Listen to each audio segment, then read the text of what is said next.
Yo guys, I'm Yellow, a hardcore PC gamer, so today I figured we should talk about the importance of getting headshots in CSGO. So the first part of this video is gonna be theoretical, because there is a lot to learn about why it's important. If you dive deep into it, there's a lot of stuff that people should they should know this, so yeah, if you know everything theoretical I'm gonna talk about, kudos to you, that's awesome. The second part is gonna be stuff that you can actively do towards being able to get a more consistent aim and thus get more headshots. So first then, let's start with the theoretics. Going for headshots in CSGO is incredibly important. Actually, it's also important in most games that are slightly competitive and or have a headshot multiplier. The reason for that, though, assuming that the game is consistent enough with its settings to allow you to even get smooth enough aim naturally, is the matter of fact that having such aim, that means that you can be able to take out opponents faster. What this means is that the probability of you surviving will increase. Not only yourself though, but also your teammates, technically speaking, as well. So yeah, safety first in that aspect. From there on out, it also makes it, especially in games that are tactical, it makes it easier for you to either learn whether or not there's more opponents close to you or not, what type of buy they might be on, and if the opponents are looking for forward for a trade, the trade won't be as valuable if you don't go down, but you rather kill one opponent from them first, and then they have to finish you off. That means that they can't just stroll out there and be more men. Even more so if you can stop a push and get multiple headshots, regardless of what weapon you have, whether or not it's an AWP and you go for body shots, because those one shot won't kill normally anyways, unless you leg naturally, or wallbang, or if you have a shotgun, in which, yeah, if you're up close, that's pretty much hell for the opponent.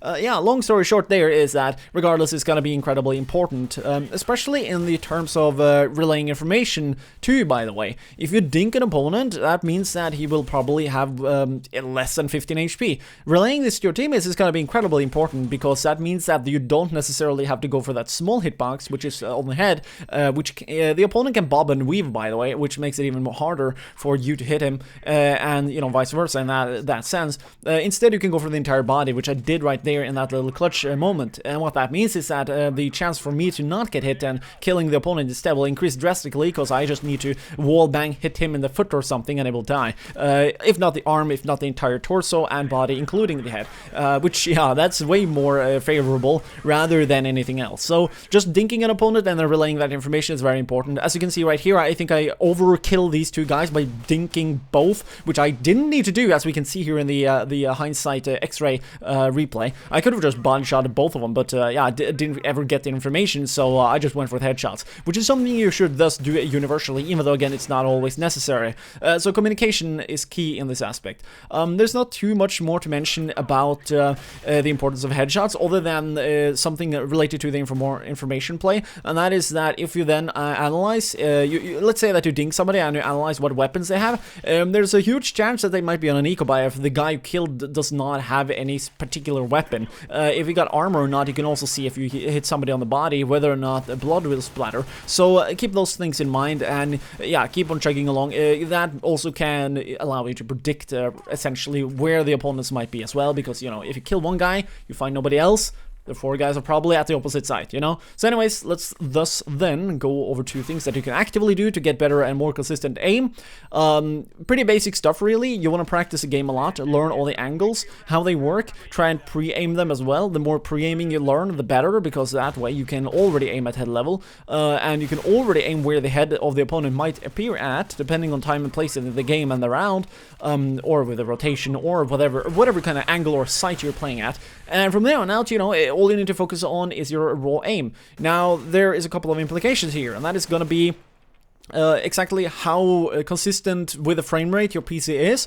More is obviously better in CS. As I kill this guy through the smoke there, is incredibly unsync the smoke. It always fades after you kill him for some reason. But that aside, screwed up, there we go, demo files aside. Yeah, having a higher frame rate in CSGO, it's still favorable, but if you want to play just matchmaking, for example, and get global elite rank, you don't really need to have a high frame rate. 60 Hz and 60 FPS combined works pretty well. Having a little bit more never hurts though, so So if you can reach that consistent 75 hertz and FPS instead, that's gonna favor you a little bit more, because you know, instead of watching the game flip by 60 times a second, it's up to 75. But that aside, also being able to get very smooth and slow but consistent aim is gonna help you out a ton. This is because of how the models, as you can see me running around here in CSGO, works. You know, you can only walk, run, you can crouch. What this means though is that you're essentially moving on a monorail, which again means that you don't really need to aim anywhere except for the middle of the torso of the opponents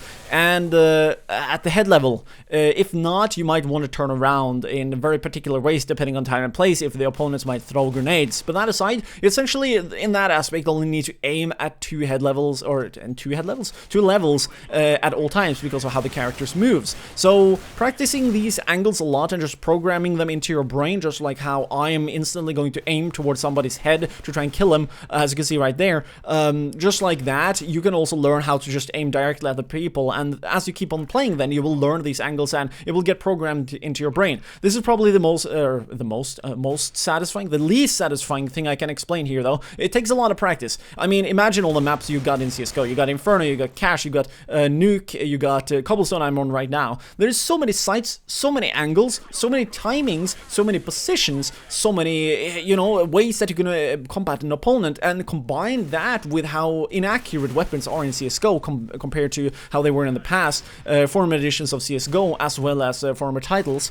Yeah, not just going for headshots is going to allow you to get that lovely victory. Sometimes a gun might just dink, so going for a spray in these avenues as well is going to be incredibly important, which is why I just want to recommend you people to go through all the basics of how all of these things works. Make sure that your aim is slow and consistent, depending on how big mouse pad you have naturally. Keep on practicing, go into a lot of deathmatch on a lot of particular random servers.